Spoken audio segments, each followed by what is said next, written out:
Entonces, aquí viene la pregunta, de qué pasa si no se hace si no tiene todas esas fuentes de búsqueda. Bueno, pues es posible que puede haber dos problemas. Una es que haya sesgo de publicación, esto es que solamente se incluyan selectivamente algunos artículos o algunos estudios, o que no tenemos la certeza de que sea suficientemente extensiva la búsqueda. Acuérdense que el objetivo de la revisión sistemática es todos los artículos de un tema, ¿sí? Entonces, no es como ese artículo, porque a lo mejor está hecho en un país que con menos recursos no lo incluimos. La idea es que incluyamos toda la información o que esté toda incluida, y la única manera de que se logre es con una búsqueda exhaustiva a través de varias estrategias. Entonces, continúo con la parte, es una parte muy importante porque muchas revisiones sistemáticas que no son de Cochrane suelen no hacerlo. Eso es un punto muy, muy, muy importante.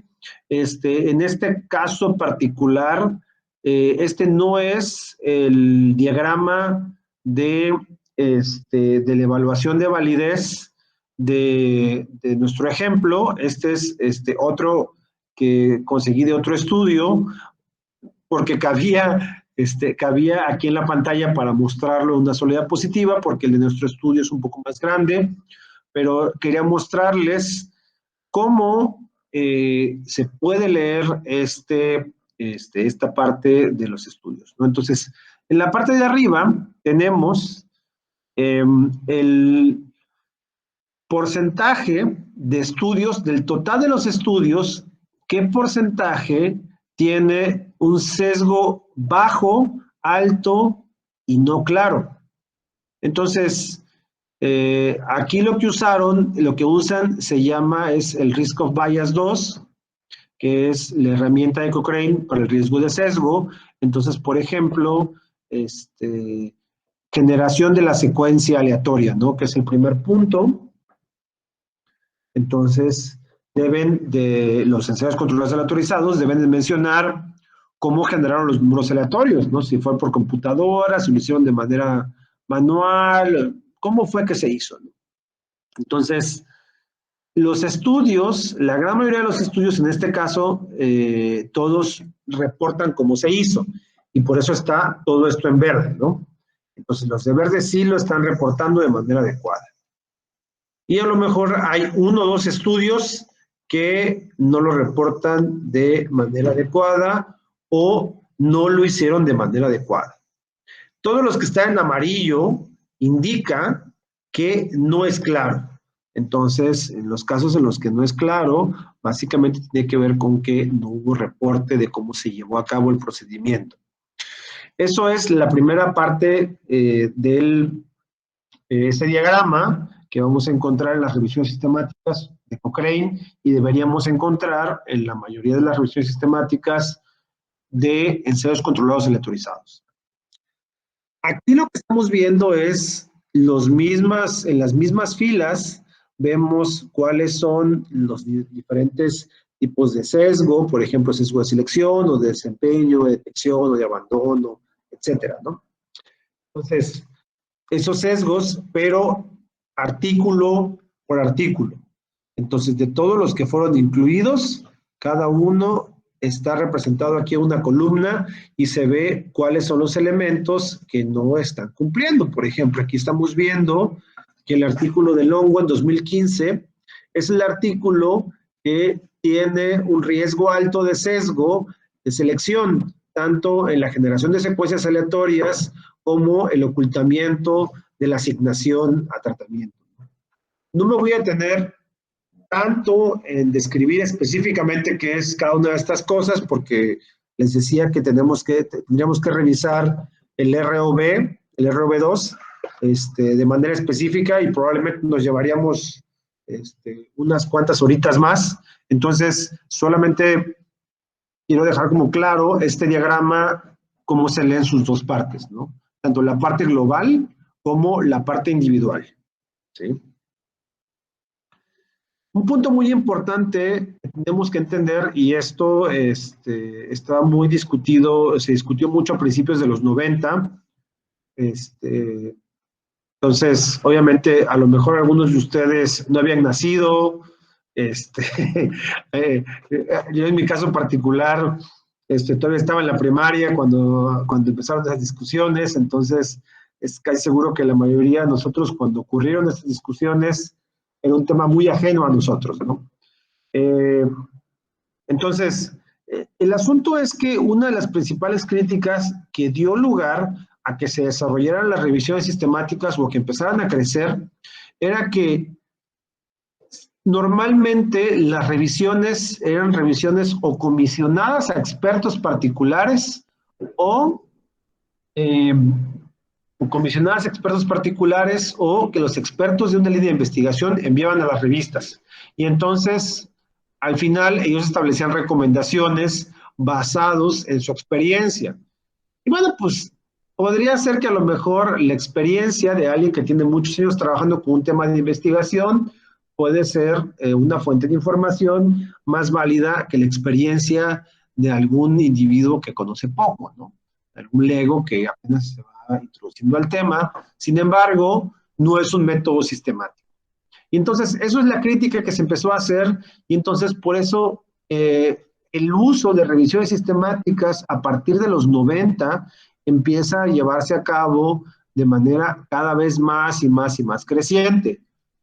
No, ¿por qué? Porque se dieron cuenta que cuando se le preguntaba a los expertos de cuál es la probabilidad de que ocurra un desenlace teniendo la misma cantidad de evidencia, habían algunos que decían que desde 0 hasta 100 con la misma cantidad de información. Entonces, lo que hizo fue que, pues obviamente, se promoviera el uso de estos métodos que fueran métodos replicables para hacer conjuntos de evidencia, ¿no? Cualquiera puede desarrollarlos, cualquiera obviamente que domine la metodología, ¿no? Pero obviamente si dominas la metodología o la aprendes, aunque no seas un gran experto, puedes realizarla y puedes publicarla. De hecho, alguna vez asistí a un curso donde mencionaban que para algunos alumnos de doctorado, obviamente todavía están en el veremos de exactamente qué hacen con su proyecto, es una buena alternativa hacer una revisión sistemática para empezar a incursionar en el mundo de las publicaciones, ¿no? Obviamente hay una diferencia de las revisiones sistemáticas porque nos da estimados numéricos de los desenlaces, esto ya lo vimos, tenemos medidas que nos dicen qué tanto efecto tienen las intervenciones o qué tanta relación hay entre variables, a diferencia de las revisiones de expertos o revisiones narrativas, donde el juicio de la probabilidad de que ocurra algo o del efecto es subjetivo. En este caso se usa métodos estadísticos en revisiones sistemáticas, y lo más importante es que es un método completamente replicable, no como su contraparte con revisiones de expertos, ¿no? Entonces, obviamente ya hablamos de qué es una revisión sistemática desde el punto de vista, es algo muy importante, desde el punto de vista de la biblioteca Cochrane. Una revisión sistemática debe de contener metaanálisis. Metaanálisis es un sumario cuantitativo de los resultados. Básicamente eso es, y se obtiene a través de métodos estadísticos específicos. Obviamente esto es dentro de lo específico que menciona la biblioteca Cochrane, pero cuando estamos hablando en general de cualquier otra revisión, sí, la definición es la revisión sistemática tiene que ver con el proceso de búsqueda replicable, y el metaanálisis es la parte del análisis estadístico que se hace esos resultados que se obtuvieron, ¿no? Entonces, hay que tener bien clara esa diferencia entre los conceptos para revisiones Cochrane y revisiones no Cochrane. Todas las revisiones de Cochrane tienen metaanálisis. En algunos artículos que ustedes vean, si dicen revisión sistemática, puede ser como tienen metaanálisis o no son de Cochrane, ¿no? Entonces, Hay que siempre tener eso en mente. Les decía que pues la idea es que sea mucho más sencillo poder ver la consistencia entre los estudios y explorar las diferencias, porque no solamente se obtienen medidas de tamaño de efecto, sino también se pueden observar medidas de heterogeneidad. Entonces, esas medidas de heterogeneidad permiten más o menos que tengamos una idea de qué tan distintos son los estudios. Se espera que los estudios no tengan un efecto igual. Esto es un punto muy importante, ¿no? La calidad de los estudios, el tamaño del efecto y otras tantas características tiene que ver mucho con la diversidad de características y diferencias que tienen cada uno de ellos en tamaño de muestra o en el tipo de contexto en el que se hicieron, inclusive en el país. Sin embargo, siempre una heterogeneidad muy elevada nos habla ya sea de a lo mejor algunos problemas en la codificación de los datos o problemas, diferencias metodológicas muy sustanciales, ¿no? Entonces, esto es un punto muy, muy importante que hay que reconocer cuando vemos las revisiones sistemáticas. Entonces, y la pregunta es, ¿para qué hacemos revisiones sistemáticas, no? Cuando nosotros, no sé si han tenido la oportunidad de ver esta pirámide data igual de los 90s, cuando se estableció la jerarquía de los niveles de evidencia. Bueno, pues tuvo una discusión de qué tipo de evidencia utilizamos para tomar decisiones. Recuerden que esto es toma de decisiones en salud y de aquí viene todo, de aquí viene gran parte del inicio de las revisiones sistemáticas, aunque ya podemos ver en otras disciplinas revisiones sistemáticas con metaanálisis, pero todo inició en las ciencias de la salud, ¿no? Entonces, porque pues obviamente decían, oye, es que queremos ver qué tratamiento se le da a qué paciente. Entonces, lo que se determinó es que había una jerarquía en relación a el nivel de evidencia y en el nivel más alto están los ensayos clínicos, los ensayos controlados aleatorizados y en ese mismo nivel elevado, pero un poco más arriba, están las revisiones sistemáticas que incluyen metaanálisis. Entonces, representan el nivel de evidencia más elevado para la toma de decisiones. ¿Por qué? Pues porque básicamente es como cuando aplicamos la de dos cabezas piensan más que una, ¿no? ¿Qué vale más que un artículo bien hecho? Dos artículos bien hechos, ¿no? Entonces, básicamente, bajo esa lógica, la evidencia que se tiene es de mucho más calidad. Obviamente hay básicamente son dos usos muy importantes que se les dan a las revisiones sistemáticas. Les mencionaba que esto es tener toda la evidencia en un solo lado. ¿Para qué nos sirve tener toda la evidencia de un solo lado? Cuando las personas tienen que tomar decisiones, tanto las personas que dan tratamiento como las personas que tienen que decidir qué medicamento comprar para un sistema hospitalario o qué vacuna introducir a un sistema de salud. Entonces, se tiene que revisar la evidencia que hay y lo que se hace una revisión, se tiene que hacer un proceso de revisión sistemática con las preguntas específicas que sean relevantes. En ocasiones, lo que nos interesa también es no solamente la eficacia y la seguridad, sino también la costo-eficacia. Eso, bueno, es algo que no vamos a... Me pasó a notarlo que tampoco lo íbamos a hablar, pero bueno, en la toma de decisiones a nivel de políticas públicas también debe interesar aspectos de costo-eficacia, que es cuánto cuesta el beneficio que se le da a una persona. Esto es, podemos tener un beneficio marginal con un costo muy elevado, entonces no vale la pena mucho introducirlo, o si tenemos otra intervención más barata, pero que tenga beneficios equivalentes, entonces pues vamos a dar solamente vamos a elegir solamente ese medicamento. Pasa mucho con los antidepresivos. Tenemos muchos antidepresivos y entonces, por lo general, el sector salud lo que va a hacer es solamente trabajar con fluoxetina y sertralina, porque en realidad son de lo más barato que hay y la diferencia que hay global es con otros medicamentos como el citalopram, es muy poca. Sabemos que el citalopram funciona con algún tipo de pacientes con cierto perfil que tienen como síntomas ansiosos y depresivos a la vez, pero el costo es mucho más elevado que el costo de fluoxetina y sertralina, y entonces dice, bueno, pues a lo mejor pudiera funcionar para otras personas, pero en todo su conjunto solamente tenemos esas opciones. Tiene que ver con la costo-eficacia. Pero también cuando los investigadores o cuando aquellos que están formándose, tanto como investigadores, alumnos de posgrado o alumnos de licenciatura, que a lo mejor no tienen tanto interés de ser investigadores, pero sí quieren desarrollar ciertas habilidades para conocer más de un tema. Las revisiones sistemáticas nos sirven para poder entrar de lleno a esos temas sin tener que estar leyendo 50 artículos o 100 artículos de lo mismo, ¿no?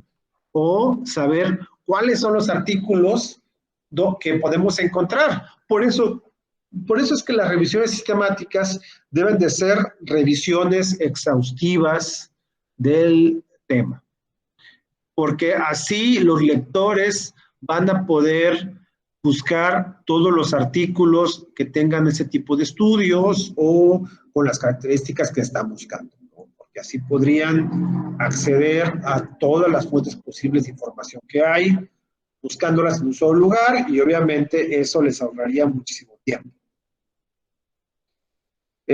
Un punto muy importante relacionado con la toma de decisiones, no sé si han tenido la oportunidad por ahí de entrar a la página del Instituto Nacional de Excelencia en la Salud y el Cuidado, es de Inglaterra, y entonces tiene estas diagramas que les dice los pathways, las vías. Entonces son diagramas que lo que hacen es determinar cómo se manejan casos con ciertas características. Por ejemplo, una persona que tiene el riesgo de usar drogas, tener un uso nocivo de drogas, entonces empezamos a recorrer cada uno de los caminitos para determinar qué es lo que hacemos. Y todo eso se basa en procesos que utilizan la metodología de revisiones sistemáticas con metaanálisis. Esto es, a lo mejor no hay un metaanálisis específico con eso, pero cuando se reunieron los expertos, se llevó a cabo un proceso de revisión sistemática de toda la literatura para que pudieran considerarla en su conjunto. De hecho, las guías de práctica clínica deben de estar basadas en una metodología de revisión sistemática con metaanálisis. ¿Por qué? Porque las guías de práctica clínica no responden o no deberían de responder para todos los casos en todos los contextos. En realidad, las guías de práctica clínica, por ejemplo, deben de decir para manejo de pacientes de este tipo en atención primaria, para manejo de pacientes severos, para detección e intervención temprana de uso de alcohol. Entonces, una guía de práctica clínica que responde muchas preguntas o que tiene una pregunta demasiado amplia, no es lo suficientemente analítica y pierde mucha validez porque no está respondiendo específicamente una pregunta particular y su recomendación no va a ser una recomendación muy particular, va a ser una recomendación muy general. Y entonces, cuando nosotros desarrollamos recomendaciones muy generales, podemos pensar que la betamethasona funciona para prevenir el COVID, cuando en realidad solamente se ha demostrado que funciona para pacientes que están en el espectro de más severidad, en la mayor severidad del espectro, ¿no? Que son los que requieren ventilación mecánica. Entonces, obviamente no es lo mismo, no funciona así, pero tienen que haber guías de práctica clínica específicas que tengan esa pregunta particular. Por ejemplo, cómo se manejan los pacientes con ventilación mecánica que están hospitalizados, ¿no? Les decía que dentro de los tipos de revisiones sistemáticas, en realidad esa es una como tipología que inventé para fines didácticos. En realidad no es algo como oficial, pero sí es importante que tengamos como claro cómo, sí es importante que tengamos claro cómo dividirlas, porque la cantidad de información que van a tener va a variar de unas con respecto a otras. Las revisiones de Cochrane Collaboration tienen entre 80 y 200 páginas más o menos, por la cantidad de material que incluyen. O sea, son revisiones exhaustivas del tema. Podemos encontrar revisiones sistemáticas con metaanálisis y dependiendo de la revista, pues obviamente va a haber diferencias en la extensión, ¿no? Algunas hasta permiten que tengan 10,000 palabras, pero en realidad más que eso es casi imposible. Hay algunas revisiones con selección sistemática de las fuentes, que era lo que les decía, pero sin metaanálisis. Entonces, esas pues obviamente tienen algunos beneficios porque nos conectan con muchas fuentes, sin embargo, es muy probable que haya un sesgo a la hora de interpretar, porque la interpretación es subjetiva, ¿no? Después vienen las revisiones que no son sistemáticas de autoridades en el campo. Estas son muy útiles, sobre todo por las reflexiones de personas que llevan 20, 30, 40 años en un mismo tema. Obviamente tenemos que tomarlas con la misma reserva de siempre, ¿no? Que son opiniones muy educadas, muy experimentadas, pero no dejan de ser opiniones, ¿no? Entonces, tenemos que tomarlas con esa reserva. Obviamente algunas son como muy buenas, bueno, más bien, cuando son de expertos suelen ser muy buenas y muy interesantes, y suelen integrar sobre todo mucha información que a lo mejor no era tan conexa y son muy útiles, pero para fines de una toma de decisiones no son lo mejor. Y bueno, pues de repente hay algunas revisiones narrativas, de repente se ha vuelto común en algunos escenarios que algunos estudiantes de posgrado envíen su marco teórico, ¿no? O los antecedentes de su tesis a publicar y pues en algunos lados pues les va bien y lo publican, ¿no? No son tan rigurosos para las revisiones o ponen esto que se llama actualización de temas y pues obviamente esas son las que tienen el menor nivel de calidad. De repente pueden decir algunas cosas interesantes, pero sí es muy notorio cuando no tienen como ese dominio del tema. O sea, las conclusiones que se presentan no son tan, a veces tan relevantes o a veces las conclusiones no son tan ilustrativas, ¿no? A veces me ha tocado ver algunas revisiones cuando yo he tocado hacer la revisión de pares, que la discusión solamente es una especie de narración de las cantidades de artículos que encontraron y de qué tipos, ¿no? Y así de, bueno, pero pues esto qué significa, ¿no? Entonces, bueno, pues es un poco el asunto de la importancia que tiene utilizar esas revisiones narrativas para generar innovación teórica al respecto de un tema, ¿no? Es como el fuerte de ese tipo de estudios, ¿no? ¿Hasta aquí vamos bien? ¿Alguna pregunta, comentario, duda? ¿Todo bien? ¿Sí? Bueno, pues entonces, pregunta por aquí que si se actualizan estas revisiones periódicamente, las de Cochrane, sí. En realidad las revisiones que no son de Cochrane, de repente se actualizan, pero en realidad son como bastante independientes y muchas veces para temas particulares consideran que el tiempo pertinente es cada 5 años. Digo, no sé si ese tiempo vaya a reducir, por ejemplo, en algunos casos como en el caso de COVID, porque vemos que el flujo de información es muy grande, entonces este, en 5 años, pues no llevamos ni un año, bueno, llevamos ya un año, ¿no? Un año con esto, año y medio si consideramos como desde el inicio, y entonces, bueno, pues lo que ha cambiado todo diametralmente, ¿no? Ya tenemos vacunas, ya tenemos algunos tratamientos, entonces, bueno, pues sí es importante como la actualización para casos emergentes como este. ¿Alguna otra pregunta? Ok. Jorge Tobar. Sí, ¿qué pasó? Hola Luis, ¿qué Hola. tal?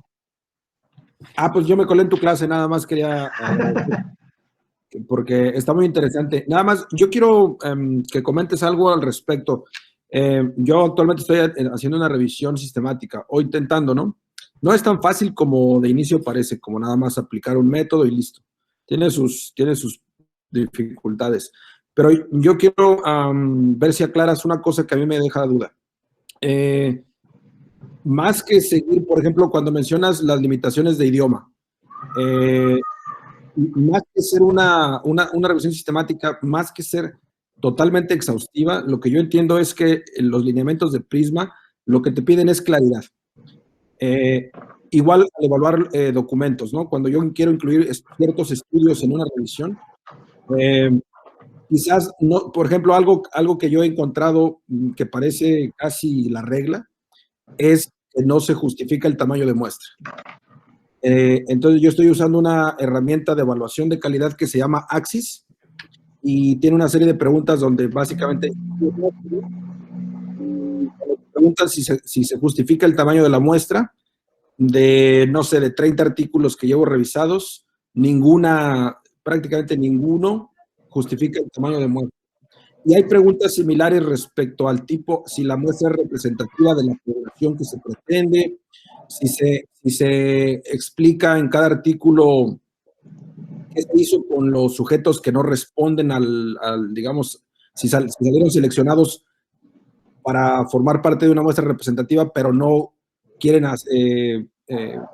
participar voluntariamente, cosas así.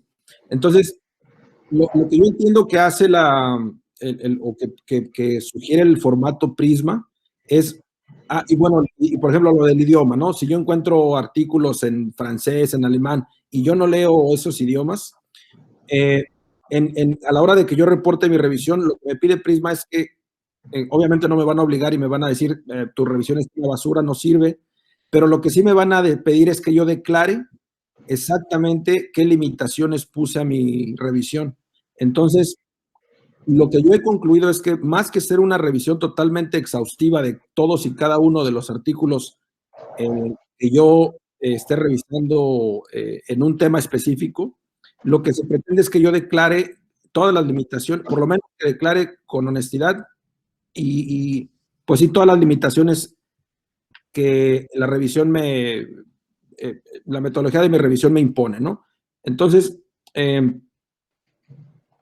yo imagino que, digamos, el concepto de calidad de una revisión sistemática no es un concepto como de absolutos, depende mucho del concepto que se le esté dando o de la utilidad que se le pretenda buscar a la revisión.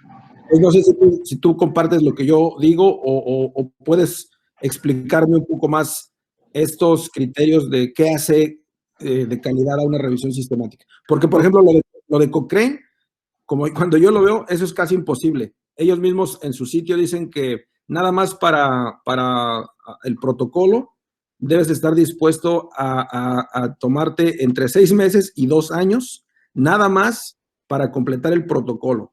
No digas ya la revisión en sí, ¿no?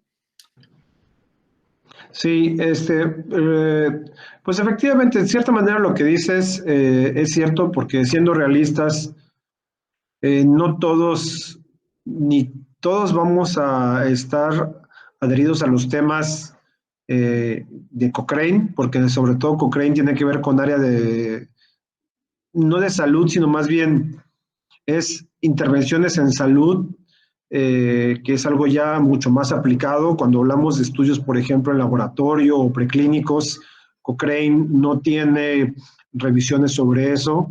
Entonces, ese es un punto muy importante que hay que mencionar. Entonces, sus estándares se aplican específicamente a lo que ellos hacen. Aquí la idea era como basarnos un poco en esos estándares como para tratar de ver con esa óptica todas las demás revisiones y poder decir, bueno, ¿qué tanto nos podemos o no acercar?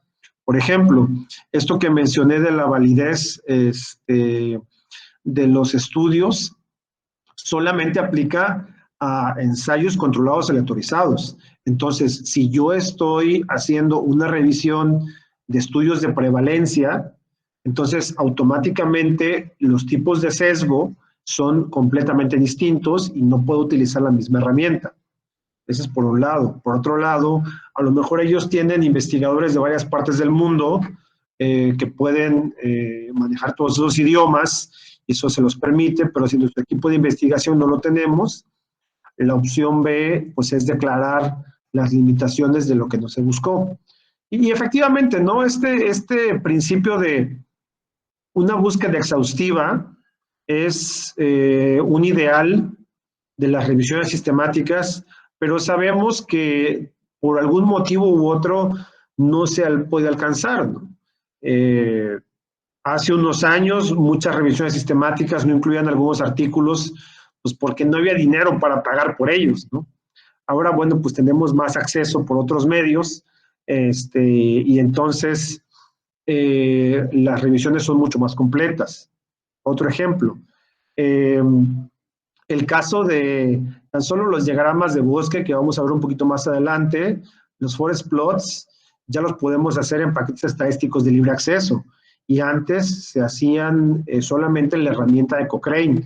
Entonces ha habido más acceso a muchas más herramientas de forma más pública, y eso ha permitido que las revisiones actuales se acerquen más a las de Cochrane.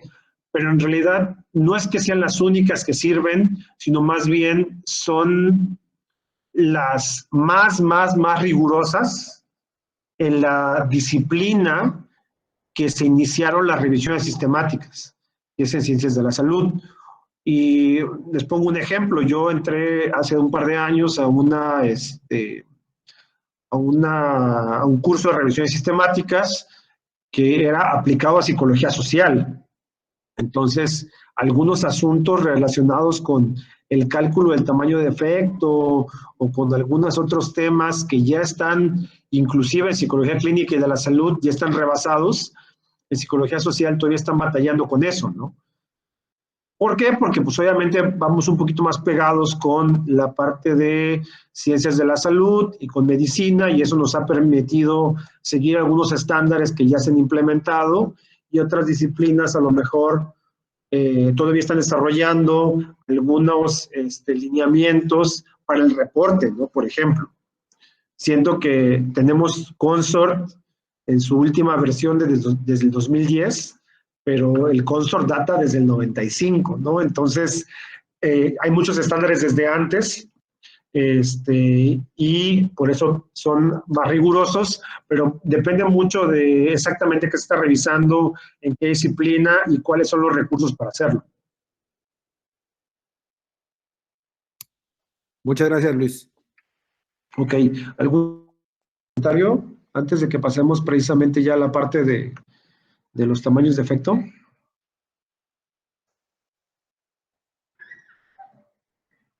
Ok, bueno, entonces vamos a... les comentaba entonces, el tamaño de efecto básicamente es una medida de qué tan grande es el beneficio de una intervención, en el caso que estemos hablando de intervenciones. En el caso, por ejemplo, cuando estamos hablando en estudios observacionales, por ejemplo, estos estudios que quieren saber cuáles son los factores de riesgo y factores de protección, es qué tan grande es el riesgo que confiere un factor o qué tan grande es la protección que confiere, ¿no? y etcétera, etcétera, etcétera. Obviamente, en cada caso es aplicable para el contexto desde donde se analicen. Esto trata de complementar un poco más la información que de repente tenemos en estadística cuando utilizamos solamente el valor P. Digo, sin entrar como mucha discusión lo del valor P, a veces lo interpretamos como funciona o no funciona, y en realidad pues no es así, ¿no? Y lo podemos ver inclusive con el caso de reportes de vacunas, ¿no? Casi todas las vacunas tienen una eficacia como el 90, 90 y algo, pero tenemos una vacuna que es la Sinovac, que tiene una eficacia como el 50 en su segunda dosis, ¿no? Entonces, sí hay una diferencia. Todas pueden decir, pues estadísticamente sí son eficaces, ¿no? Si solamente vemos el P menor a 0.05, pero en realidad lo que nos interesa no solamente es eso, sino es el tamaño de efecto, que es qué tan eficaz es. Obviamente, para cada tipo de desenlace, para cada tipo de outcome, vamos a tener tamaños de efectos distintos. Por ejemplo, aquí les muestro algunas formas de los desenlaces, que son las más comunes. Hay otras que no quise mencionar, como los conteos, porque de repente puede generar un poco de confusión con los numéricos, pero en los numéricos lo que tenemos es, por ejemplo, cuando tenemos puntaje a una escala de ansiedad o número de tragos estándar, ¿no? Entonces, son algunos desenlaces que cuando tenemos un estimado que se puede representar por un promedio. Los desenlaces dicotómicos, que son, por ejemplo, remisión de una enfermedad, que es, estaba enfermo y dejó de estar enfermo. O embarazo, está embarazada o no está embarazada. O sea, no hay, como dicen, no hay medianamente embarazada ni muy embarazada. No está embarazada o no está embarazada. Entonces, son dos desenlaces dicotómicos y ahí lo que nos interesa es la probabilidad del evento. Son dos cosas distintas. Por un lado un promedio, por otro lado una probabilidad. Y después hay otros desenlaces que también son muy relevantes, que se conocen como desenlaces de tiempo-evento, básicamente que son esto que se hace con los análisis de supervivencia o sobrevida, y lo que se busca es decir en cuánto tiempo se llega a tener un cierto evento. Por ejemplo, las personas salen de un tratamiento residencial, ¿cuántos días hasta su primera recaída? Entonces, también, ¿cuántos días de hospitalización hasta el egreso o hasta la muerte, ¿no? De hecho, estos análisis son muy comunes en estudios de oncología, y es donde se empezaron a utilizar mucho, porque por eso se llaman de supervivencia, ¿no? Porque es básicamente cuánto tiempo tarda una persona antes de fallecer. O si le damos este tratamiento, cuántos días más vive o cuántas semanas o meses más vive. ¿Sí? Entonces, esos son un poco más complejos porque no solamente tenemos la variable de la ocurrencia del evento, sino también la variable del tiempo que dura en ocurrir el evento. Entonces, para desenlaces numéricos vamos a utilizar la diferencia media estandarizada. La diferencia media estandarizada lo que hacemos es sacar una diferencia de las medias entre los que recibieron la intervención y los que no, y dividirlo entre el error estándar. Y lo que hace es que permite que saquemos una proporción que es comparable independientemente de que se hayan utilizado métodos que no son iguales. Por ejemplo, si utilizamos en escalas de depresión, si utilizamos Beck, si utilizamos Hamilton, si utilizamos PHQ-9, si utilizamos, ustedes gusten y manden, nos dan puntajes y sus escalas son ligeramente diferentes. Entonces, lo que hacemos es que a la hora de dividir la diferencia entre el error estándar, nos aparece una media estandarizada que ya hace comparables a todos los estudios, independientemente de que la escala inicial fuera diferente. En el caso de los valores dicotómicos, Les decía yo que es una probabilidad. Entonces, lo que sacamos es una razón relativa a la probabilidad.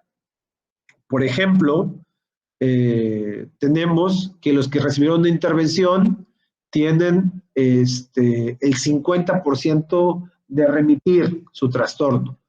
Y quienes no la recibieron tienen el 25% de remitir, ¿sí? Entonces, lo que vamos a ver es que el tratamiento en comparación con los controles es 2 veces más, ¿sí? Entonces, algo así es muy similar y lo que hacemos es utilizar esta medida de riesgo relativo, que es una medida de efecto.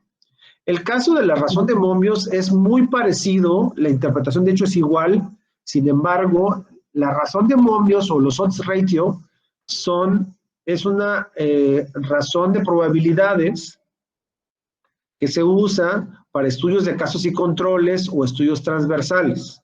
Uno, no habla de un efecto, sino habla más bien de una asociación. Entonces, el contexto en el que se aplica es un poco distinto. Ahora, mucho ojo, no hay que confundir, porque hay algunos estudios que utilizan técnicas estadísticas que son técnicas estadísticas longitudinales basadas en regresión logística binomial y que lo que hacen es producir un coeficiente que lo transforman a odds ratio, a OR. ¿Qué significa eso? Significa que hay ensayos clínicos que tienen un resultado en OR y entonces lo que hacen de las revisiones sistemáticas es reconvertir a riesgo relativo, ¿sí? Entonces, no nos dejemos llevar, en algunos casos, la OR tiene que ver con el análisis estadístico, pero para la revisión sistemática, si es un ensayo controlado aleatorizado, lo tienen que reconvertir a riesgo relativo. Y así lo vamos a ver para desenlaces dicotómicos en ensayos controlados aleatorizados. Para factores de riesgo, sobre todo en estudios transversales o casos y controles, vamos a ver ORs. ¿Sí? Y en el caso de tiempo-evento, usan, se llama razón de riesgo, que es el hazard ratio, o HR, y se interpreta exactamente igual. Y básicamente lo que dice es, para un tiempo específico, quién tiene más riesgo que el otro, ¿no? O sea, de manera muy general. Entonces, esto es para esos desenlaces que son de tiempo-evento, ¿no? En este caso particular, en la revisión que estamos viendo, solamente hay desenlaces numéricos porque se utilizan medidas de severidad de puntajes de cuestionarios. Entonces, esto es un diagrama, una gráfica de bosque, un forest plot. Entonces, el forest plot, voy a tratarme de ir un poquito rápido, es más o menos varias box plots, varias gráficas de caja que están apiladas de manera horizontal. Y entonces vemos que del lado izquierdo vamos a estar viendo cada uno de los estudios individuales. Y del lado derecho vamos a ver los resultados numéricos, que en este caso están presentados en Mobius, en razón de Mobius, y entre paréntesis el intervalo de confianza al 95%, que es la medida de precisión. Después vienen todos esos resultados en gráfico que son básicamente lo mismo que en numérico, pero pues obviamente nos ayudan a la interpretación, pero sobre todo por el siguiente elemento. Hay una línea que representa el valor nulo. ¿Qué significa eso? Significa que si las gráficas atraviesan de alguna forma a ese valor nulo, entonces la intervención, por lo menos para ese estudio, no tuvo un efecto significativo. En la parte de abajo vamos a ver la escala de resultados. Obviamente, como aquí estamos hablando de razón de momios, nuestro valor nulo, el valor donde no hay un efecto claro, es de 1. Cuando es mayor a 1, es un efecto hacia el incremento de la probabilidad, y en el caso de menor a 1 es reducción de la probabilidad. Obviamente, si nuestro evento es la muerte, entonces un momio negativo va a hablar de que una intervención es eficaz, pero si nuestro desenlace es que haya una remisión de síntomas o algún tipo de, vamos a llamarle, rehabilitación, o que se mantenga en abstinencia a los consumidores de sustancias, o qué sé yo, que sea algo positivo, por así decirlo, vamos a esperar que tenga un valor positivo como indicativo de que nos genera, de que la intervención es eficaz para ese problema, ¿no?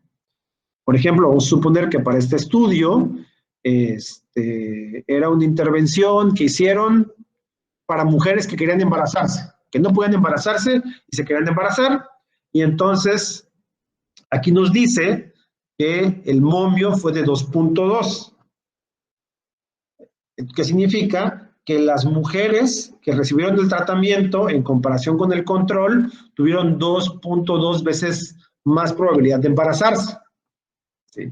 Entonces, eso habla de que el tratamiento para fertilidad, en este caso, es eficaz. Pero si fuera al revés, si fuera un anticonceptivo, entonces debería de estar en números negativos. Si fuera un tratamiento anticonceptivo, nuestro desenlace también sería el embarazo. Pero la interpretación, imagínense un tratamiento anticonceptivo que resulta incrementar los embarazos. Pues no, ¿verdad? O sea, como que eso estaría completamente mal, ¿no? Quiere decir que no solamente no funciona, sino sale peor el remedio que la enfermedad. Entonces, esa es como la manera en la que tenemos que interpretar esta gráfica de árbol. No hay que confundirnos cuando veamos los positivos y los negativos, ¿no?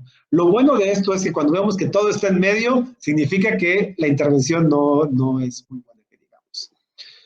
Al final vamos a encontrar el sumario de resultados. El sumario de resultados se representa con este rombo y va a estar hasta abajo y nos habla de todos los resultados en su conjunto, cuál es el tamaño de efecto en total para esa comparación. Lo que vimos en la parte de arriba, estas son gráficas de caja, ¿sí? Nada más que aquí están negritas, pero pues en realidad es como si estuvieran aquí en medio, en el centro, la línea, ¿no? Es igualita a esta. Y entonces lo que tenemos en la caja tiene un intervalo de confianza que va del 25 al 75. Pues obviamente, pues ese intervalo de confianza por sí solo pues no nos interesa mucho porque es el 50% de la probabilidad, entonces no está muy bien, ¿no? Entonces, lo que tenemos, normalmente tenemos que interpretarlo como el intervalo que va del 2.5 al 97.5 de los resultados, y eso nos da igual a un intervalo de confianza al 95%. Que eso básicamente lo que dice es, sin importar, el 9%, perdón, por los números feos.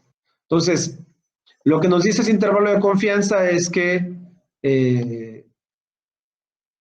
si replicáramos los estudios 100 veces, el 95% de las veces nuestros resultados van a salir entre 1.9 y 2.4. O sea, lo más probable es que no sea ni menor al 1.9 ni mayor al 2.4. Sí, es como una medida de variabilidad, le llamamos.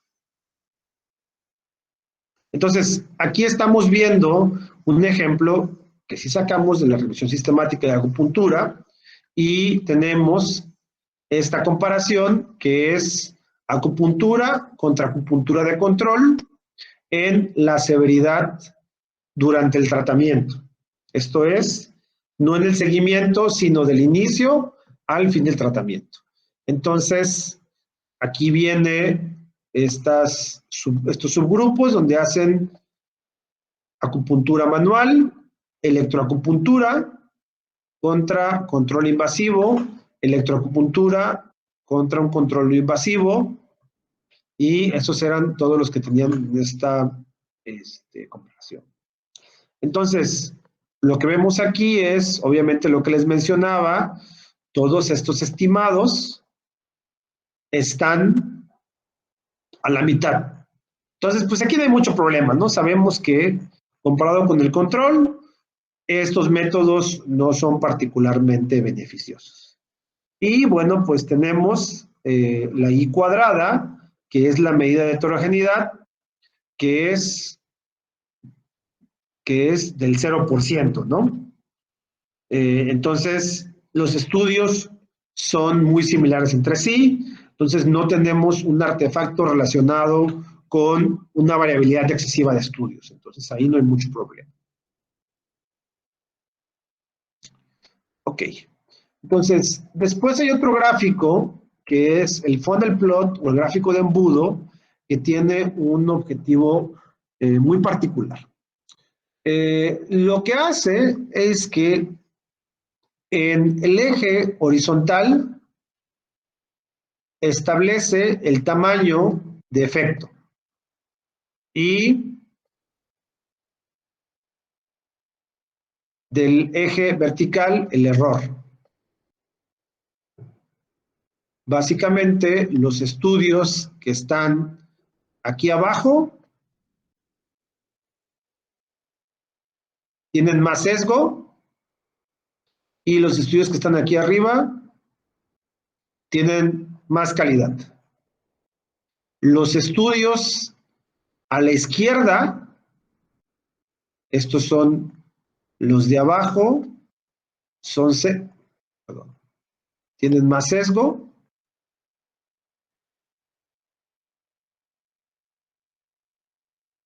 Y los de la izquierda van a tener menos efecto. Cuando graficamos eso, esperamos que tengamos resultados simétricos, o sea, más o menos tengamos una distribución en la misma cantidad de estudios como se ve en este ejemplo, ¿no? Más o menos por acá y por acá es muy similar, ¿no? Pero en algunos casos lo que obtenemos es que hay muchos estudios por acá y pocos estudios de la izquierda. Y esto entonces se conoce como sesgo de publicación, porque esperaríamos que, digo, no va a ser igual porque es variable, pero la idea es que no debería de haber sesgo de publicación y debería de haber estudios, más o menos la misma cantidad de estudios que tengan menos tamaño de efecto, con la misma variabilidad que los que tienen más efecto, ¿no? Entonces, ¿qué significa esto? Vamos a borrar todas las rayitas. Entonces, básicamente nosotros podríamos tener,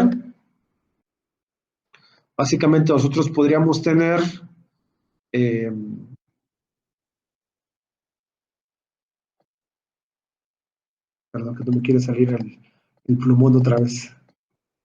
Ahí está ya. Entonces, básicamente nosotros podríamos tener a todos los estudios aquí apelmazados en el centro y no pasa nada. Podríamos tener estudios aquí abajo y tampoco pasa nada. Lo importante es que cuando dibujemos ese triángulo y entonces dividamos en la mitad, tengamos más o menos una imagen en espejo de los estudios. Aquí tenemos estos estudios que deberían de replicarse por aquí igual de este lado, ¿no? Este es el caso del ejemplo que vemos en nuestro artículo. Les decía, hay variabilidad, entonces, pues obviamente trazamos este triángulo. Un poquito chueco, pero si nos damos cuenta, más o menos hay la misma cantidad de estudios aquí que acá, ¿no? Sí. Hay a lo mejor algunos outliers por acá, algunos estudios que se salen como de la norma. Eso es muy común, pero bueno, en realidad son pocos, ¿no? Obviamente, lo que hace que es muy interesante es que hablan de todas las comparaciones. Esto es lo que hacen en Cochrane, que diferencian todas las comparaciones y hay 3 gráficas distintas para cada uno de los 3 desenlaces que hablaron, que son calidad de vida, severidad y eventos adversos, ¿no? Entonces, en el caso de que tengamos asimetría, aquí sí hay simetría, pero en el caso de que tengamos asimetría, hay sesgo de publicación. Entonces el sesgo de publicación se puede deber, pues a que hicimos alguna selección intencionada de los artículos, ya sea de manera voluntaria o involuntaria, o sea, ya sea de mala leche o accidentalmente. Entonces, el primer paso sería revisar repetir todo el proceso de revisión, y una vez que no se logra replicar, pero una vez que se replica la asimetría, hay una especie de procedimientos que son para hacer, algunos tienen que ver con, por ejemplo, el trimming. Se trata de recortar los que están de más para comparar solamente los que tienen uno similar, o el otro que es añadir unos extra modelados para ver cómo serán los resultados si esos estuvieran añadidos, ¿no? Entonces, son algunas estrategias que se pueden hacer como especie de análisis de sensibilidad para poder tener una mejor aproximación al asunto del sesgo de publicación. Y bueno, pues, hasta aquí llegó mi presentación de lo que yo les vine a compartir. Y entonces, no sé si queda por aquí alguna duda o alguna pregunta de lo que les comenté.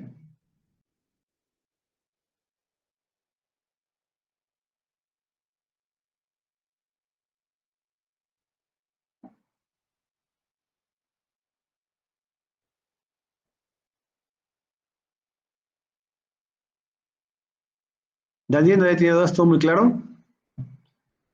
Bueno, entonces vamos a ocupar los siguientes minutos para que un par de voluntarios que digan yo, nos presenten la revisión. Dice aquí Jorge que él quiere presentar. ¿O tienes alguna pregunta? Sí, más bien era una pregunta, Luis. Sí. Respecto a las herramientas de revisión de calidad, de evaluación de calidad, perdón. Ajá. Aquí tú mencionaste la ROV2, ¿no? Y Grade. Según los lineamientos de Prisma, recomiendan usar una muy específica, ¿no? Como que hay una discusión en el artículo de Liberati de 2009 de cómo se realiza una revisión. Ajá. Acerca de las herramientas de evaluación. Y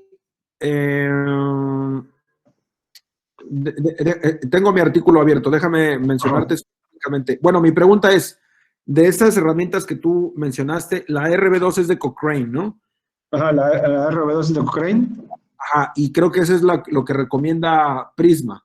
Y específicamente Prisma da una recomendación respecto al uso de, ¿cómo le llaman? De checklist, de listas de manejo.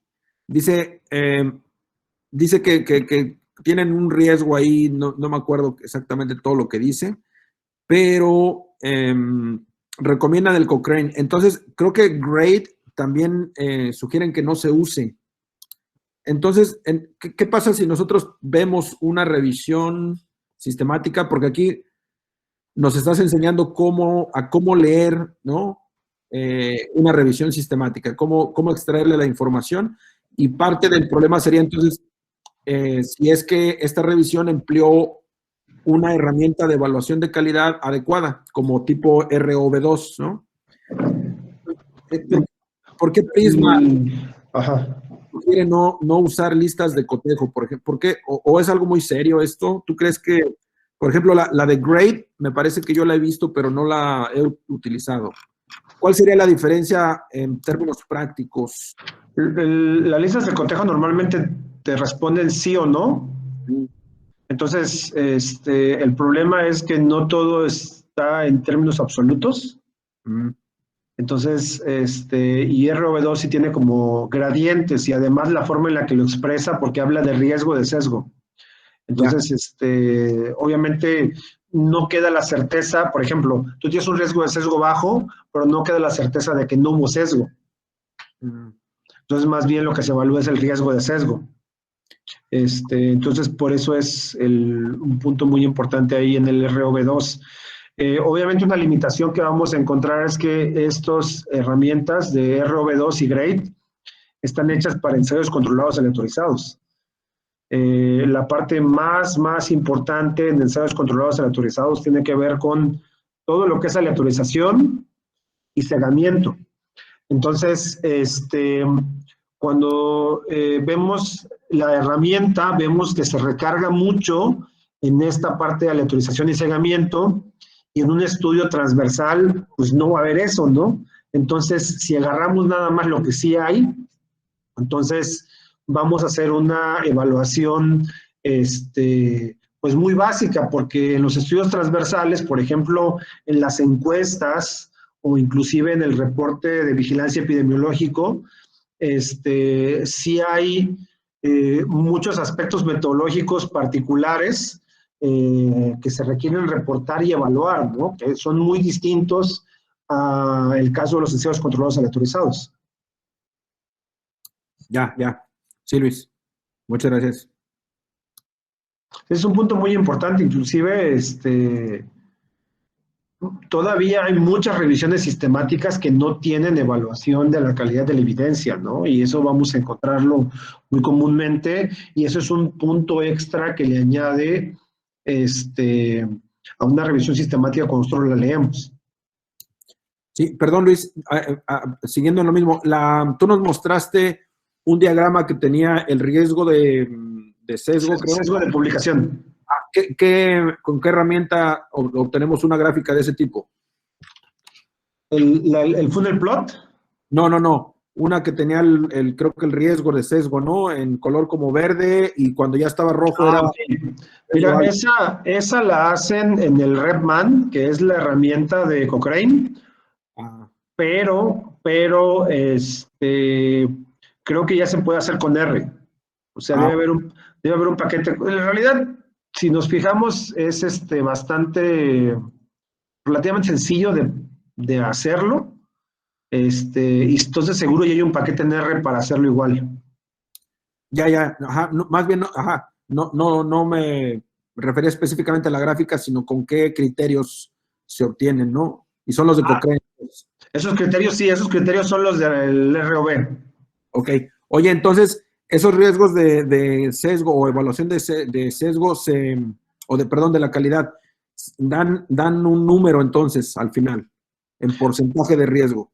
O sea, les dan, lo que acabas obteniendo es el porcentaje de estudios con riesgo bajo, con riesgo alto y con riesgo incierto, el total de los estudios, y además para cada uno de los estudios, cuáles fueron las áreas donde tuvieron riesgo alto, riesgo bajo y riesgo moderado. Digo, riesgo incierto. Ya. Gracias, Luis. Ok. Entonces, pues ya se nos acabó el tiempo. Podemos aprovecharlo por si alguien tiene alguna pregunta, duda o algo que quiera comentar de alguna revisión sistemática, algo como más particular, para que no nos quedemos con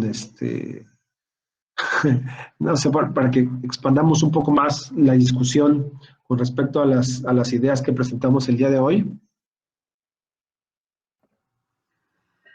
Buenas tardes, soy Hola. Carmina otra vez. Sí. Yo tengo una duda, pero no sé si sea precisamente de esto o si tal vez si tiene algo que ver. Quería saber sobre la validez interna y externa de la revisión sistemática o de la revisión de la literatura. Validez, ¿cómo? los términos de validez interna y externa, sobre todo, tienen que ver con diseños experimentales. Okay. Entonces, son más bien aplicados a ese tipo de diseños. Obviamente, lo que tú tienes en las revisiones sistemáticas, en el caso de los ensayos controlados aleatorizados, que son estudios experimentales, es una evaluación de la validez interna. Sí, a eso se refiere el riesgo de sesgo. Pero como tal, que haya una como evaluación de validez interna o externa en las revisiones sistemáticas no existe. Ok, muchas gracias. Ok. ¿Alguien más tiene alguna duda o pregunta? ¿No? Bueno, pues yo les agradezco mucho su asistencia. Vamos a finalizar la sesión. Espero que haya sido interesante y les pueda ser útil, sobre todo para revisar